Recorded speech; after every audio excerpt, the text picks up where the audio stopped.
యేసుక్రీస్తు వంశావళిలో దాగిన ఒక పెద్ద విషయం మీకు తెలుసా? ఆ కాలంలో యూదుల వంశావళిలో సాధారణంగా పురుషుల పేర్లనే నమోదు చేసేవారు. మహిళల పేర్లు చాలా అరుదుగా కనిపించేవి. కానీ యేసుక్రీస్తు వంశావళిని చదివితే ఒక ప్రత్యేకమైన విషయం మనకు కనిపిస్తుంది. అందులో మహిళల పేర్లు కూడా ఉన్నాయి. తామారు, రాహాబు, రూతు, బెత్షెబ మరియు మరియా. బెత్షెబ తన జీవితంలో లోతైన దుఃఖాన్ని అనుభవించింది.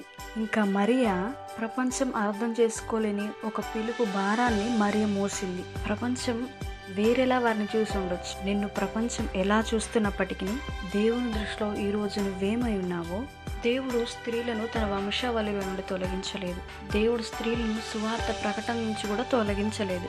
యేసు ప్రభు తిరిగి లేచాడన్న సత్యాన్ని మొదట స్త్రీయే ప్రకటించగలిగింది.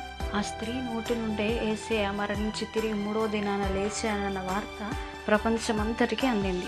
ఆయన స్త్రీల పేర్లను చరిత్రలోని గొప్ప కథలుగా రాశాడు. నీ పేరు నా పేరు కూడా మనం ఊహించని స్థలాల్లో కూడా దేవుడు అద్భుతంగా రాయబోతున్నాడు. ప్రపంచం మీ కథను, మీ జీవితాన్ని చిన్నదిగా చూసినా, లోకమంతా, బంధువులంతా మిమ్మల్ని హేళన చేసినా, దేవుడు మాత్రం మీ కథను తన మహిమ కొరకు రాయబోతున్నాడు. అందరికీ హ్యాపీ విమెన్స్ డే.